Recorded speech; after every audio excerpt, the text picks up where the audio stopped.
¿Cansado de ver aburridas y tediosas clases? Pues suscríbete aquí para ver los resúmenes todos los días. Y bienvenido a Iñaki Guis. Si quieres ver en texto la información de este video, únicamente tienes que activar los subtítulos en la parte inferior derecha de este mismo. Y ahora sin nada más que decir, vamos con los resúmenes. La primera clase que veremos será la de español, titulada De un cuento nacen cientos. Nuestro resumen dice así: conocerás las características de los subgéneros literarios, los tipos de personajes y narradores. ¿Alguna vez has disfrutado la lectura de un cuento, una novela o una leyenda? ¿Qué te hizo sentir la historia que leíste? ¿Te has identificado con alguno de los personajes? Pues bien, estas son algunas de las cosas que se logran a través de la lectura. Los textos literarios se clasifican en 3 géneros: narrativo, que está escrito en prosa; lírico, que utiliza versos, rimas y estrofas; y dramático, en el cual aparecen diálogos, escenas y actos. Pero además, la estructura narrativa de los textos literarios está compuesta por una situación, un conflicto y una resolución. Otro elemento importante es la voz narrativa, que es la manera en la que se escribe la historia y los personajes, que pueden ser protagonistas, antagonistas y secundarios. El cuento de Blancanieves tiene varios personajes. La protagonista es Blancanieves, porque la historia gira alrededor de ella. Los secundarios son el príncipe y los 7 enanos. Aunque intervienen en la historia, su presencia es un acompañamiento, y el antagonista es un madrastra, pues quiere que Blancanieves muera. Un cuento no puede estar completo sin un narrador, que es quien te cuenta la historia y te da detalles sobre los personajes. Un narrador es el que cuenta la historia. Existen diferentes tipos de narradores, y cada uno con sus propias características. El narrador omnisciente es el que ve y sabe todo de la historia y de los personajes. El narrador testigo, que es un espectador que observa los hechos y a los personajes de la historia, y no necesariamente conoce al protagonista. Y el narrador protagonista, que narra en primera persona su historia y la de los otros. Proseguiremos con la clase de matemáticas, titulada El todo es la suma de las partes. Nuestro resumen dice así: profundizarás en sumas y restas con números enteros, fracciones y decimales, ya sean positivos o negativos. Como sabes, las matemáticas están presentes en tu vida cotidiana, y con este tema podrás comprender el estudio de los algoritmos de suma y resta, añadiendo números negativos, lo que te ayudará a avanzar a otros niveles de esta asignatura. Para sumar y restar números fraccionarios se debe buscar un denominador que sea común para todos. Luego, ese denominador se divide por el primero y se multiplica por el numerador, así sucesivamente hasta terminar las fracciones. Finalmente, la suma, resta, dará el valor del numerador, con denominador, que será el común buscado. Debes tener en cuenta la regla de los signos para quitar los paréntesis. Si quieres saber más sobre el tema, puedes leer el libro El hombre que calculaba, de Malva Tahan. En él encontrarás diversos ejercicios que te ayudarán a reforzar lo aprendido. Además, encontrarás explicaciones sencillas sobre este tema.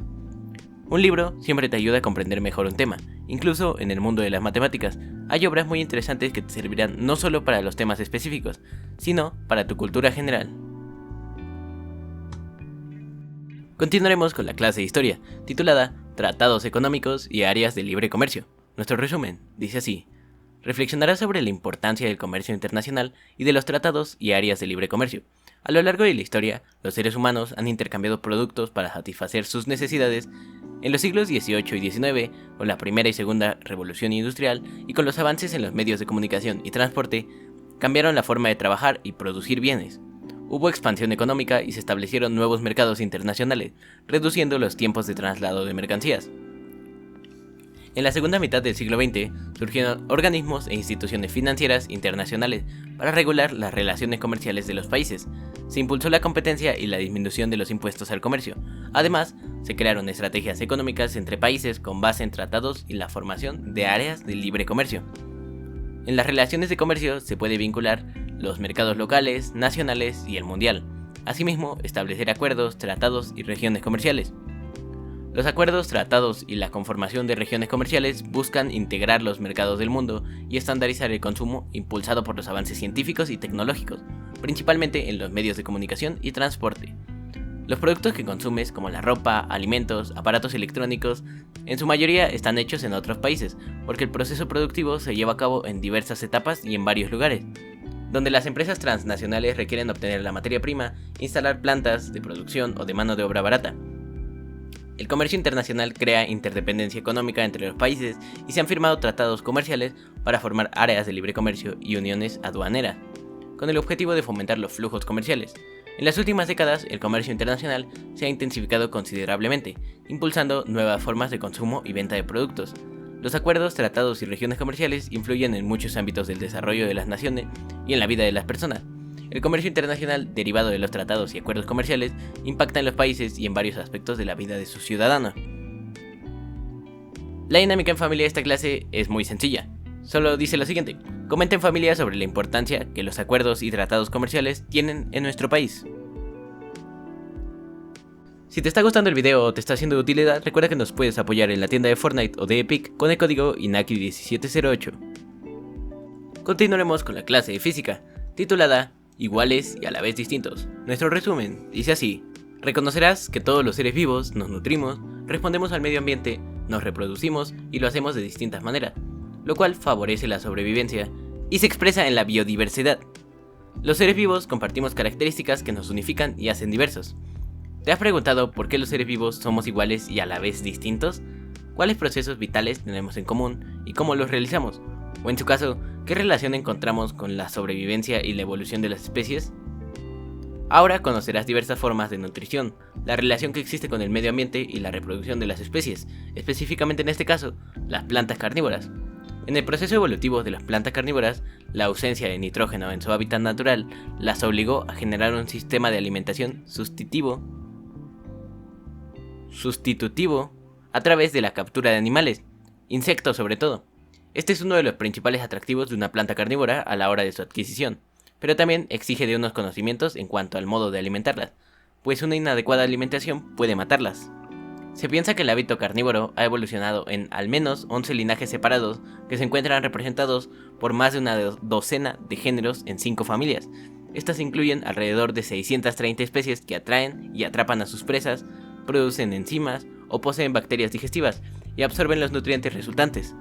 Además, más de 300 especies de plantas protocarnívoras en varios géneros muestran algunas, aunque no todas, de estas características. Y finiquitaremos el día de hoy con la clase de artes, titulada Me muevo al son de la imagen. Nuestro resumen dice así: reconocerás en las imágenes elementos visuales que te permitan asociarlas con movimientos corporales.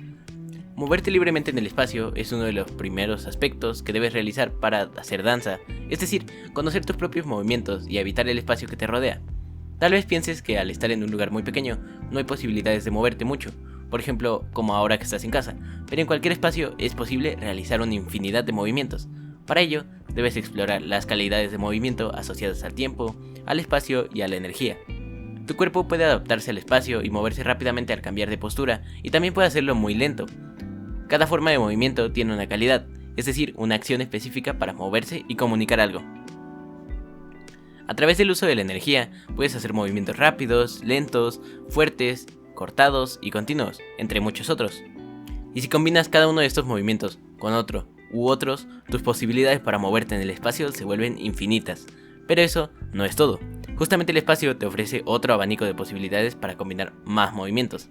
El espacio que está fuera de ti puede hacer trayectorias y desplazamientos en distintas direcciones, y utilizando diferentes niveles corporales. Los estímulos visuales pueden venir de muchos lugares, de la naturaleza, de los carteles, de la propaganda, de revistas, de fotografías, etc.